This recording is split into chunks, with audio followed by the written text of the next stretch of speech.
Think back to the first time you heard a recording of your own voice. Maybe it was an accidental voice note, a video from a family party, or a test microphone check. Your immediate reaction was likely a mix of confusion and pure cringe. You thought, do I really sound like that? It feels thin, high-pitched, and completely foreign to your ears. But here is the unsettling truth. The voice you have been hearing inside your head your entire life is an acoustic illusion. The strange, uncomfortable voice on the recording, that is the only version of you the rest of the world has ever known. To understand why your brain tricks you, we have to look inside your skull.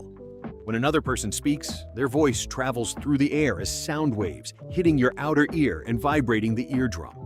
This is air conduction. But when you speak, your vocal cords vibrate inside your throat. These vibrations don't just go out into the air.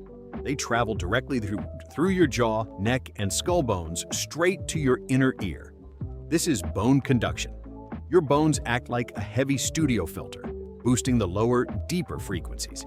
You hear yourself with an added artificial bass boost, making your own voice sound richer, warmer, and more authoritative to your own mind than it actually is. When you hear a recording, the artificial bass filter of your skull is suddenly stripped away. Psychologists call the resulting panic voice confrontation. It isn't just about acoustics, it's a direct threat to your identity. For decades, your brain has built a specific self-image based on that warm, deep internal voice. Hearing the real air-conducted version creates instant cognitive dissonance. Your brain screams that something is wrong, rejecting the audio because it shatters your internal projection of who you are.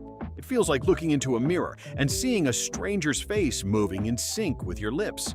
Your brain fights the sound because it defends your ego from change.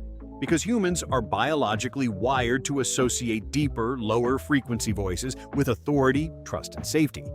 The media industry turned this acoustic quirk into a tool of manipulation. In the early days of radio and television, engineers realized that standard microphones stripped away the warmth of the human voice. They began developing heavy, ribbon microphones and specific bass-boosting proximity effects to artificially recreate that inside-the-head bone conduction feel for public speakers.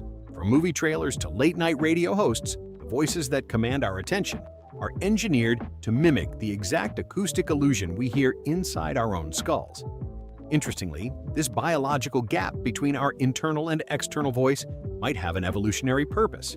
It allows us to monitor our own speech volume and tone internally, without being overwhelmed by the external noise of the environment.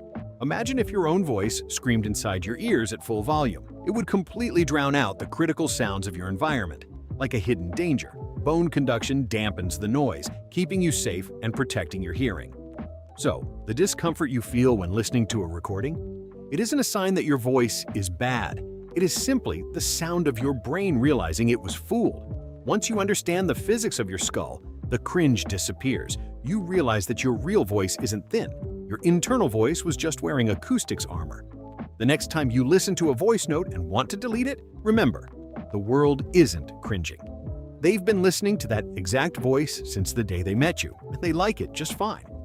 If you enjoyed this journey into the mechanics of human perception, hit the like button, subscribe, and tell us in the comments, how did you feel when you first heard your recorded voice? We want to know your story.